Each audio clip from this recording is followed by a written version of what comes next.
Bismillahirrahmanirrahim. Assalamualaikum warahmatullahi wabarakatuh.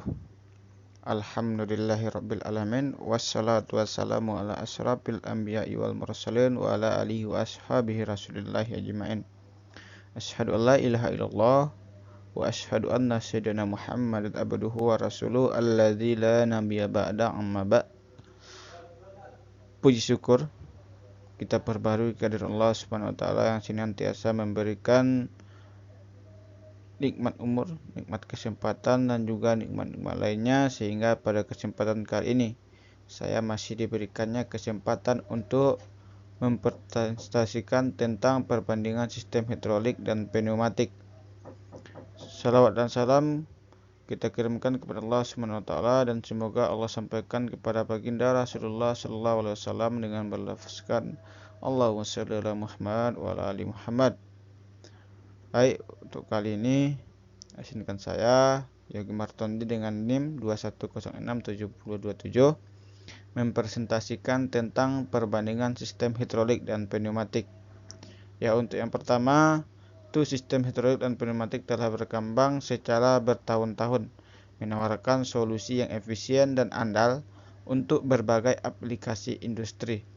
Kedua sistem ini memiliki kelebihan dan kekurangan masing-masing yang perlu dipertimbangkan dengan cermat saat memilih sistem yang paling sesuai untuk kebutuhan. Ya, kemudian sejarah dan perkembangan. Itu awal mula sistem hidrolik dan pneumatik pertama kali dikembangkan pada abad ke-18 untuk aplikasi sederhana. Kemudian dengan kemajuan teknologi, kedua sistem ini terus mengalami peningkatan dalam efisiensi, keandalan, dan kemampuan.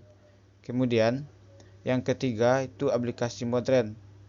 Dengan kemajuan teknologi tadi semakin hari semakin meningkat, sistem hidrolik dan pneumatik digunakan secara lebih luas di industri seperti manufaktur, konstruksi, dan otomotif. Kemudian, untuk prinsip kerja, yang pertama, prinsip kerja sistem hidrolik itu memanfaatkan tekanan dan aliran cairan untuk mentransfer daya, dan sedangkan sistem pneumatik menggunakan udara untuk terkompresi untuk mentransfer daya. Perbedaannya, cairan pada sistem hidrolik memiliki kepadatan yang lebih tinggi dibandingkan udara pada sistem pneumatik. Nah, untuk aplikasi industrinya, ada yang pertama manufaktur. Sistem hidrolik dan pneumatik digunakan untuk mesin perkakas, pengangkatan, dan penekanan. Kemudian yang kedua itu konstruksi, diaplikasikan pada alat berat seperti ekskavator, kren, dan alat pengangkat lainnya. Kemudian yang ketiga itu di otomotif, dimanfaatkan pada sistem suspensi, rem, dan transmisi kendaraan. Kemudian yang terakhir itu yang keempat, medis, digunakan pada peralatan medis seperti tempat tidur pasien dan meja operasi. Kemudian kelebihan dan kekurangan sistem hidrolik.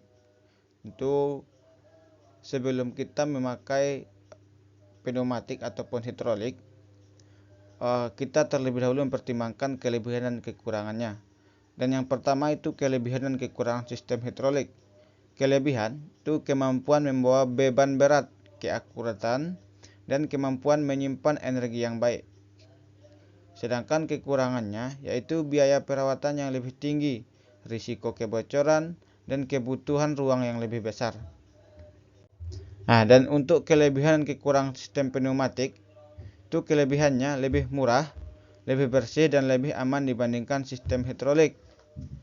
Kekurangannya, kemampuan mengangkat beban lebih terbatas dan tidak dapat menyimpan energi sebanyak hidrolik.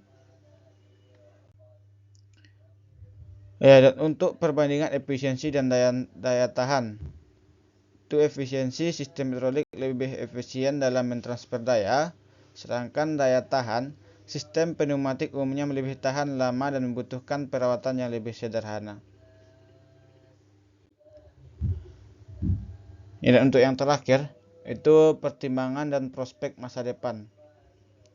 Itu kebutuhan aplikasi Pertimbangkan kebutuhan spesifik aplikasi seperti beban, kecepatan, dan lingkungan kerja. Ya, kemudian yang kedua itu biaya dan perawatan. Bandingkan biaya operasional dan kompleksitas perawatan kedua sistem. Yang terakhir itu inovasi masa depan. Sistem hidrolik dan pneumatik terus mengalami perkembangan yang meningkatkan efisiensi dan kemampuan. Ya, mungkin untuk presentasi dapat saya sampaikan cuman segitu. Ya, terlebih dan terkurang saya mohon maaf. Billahi taufiq wal hidayah. Wassalamualaikum warahmatullahi wabarakatuh.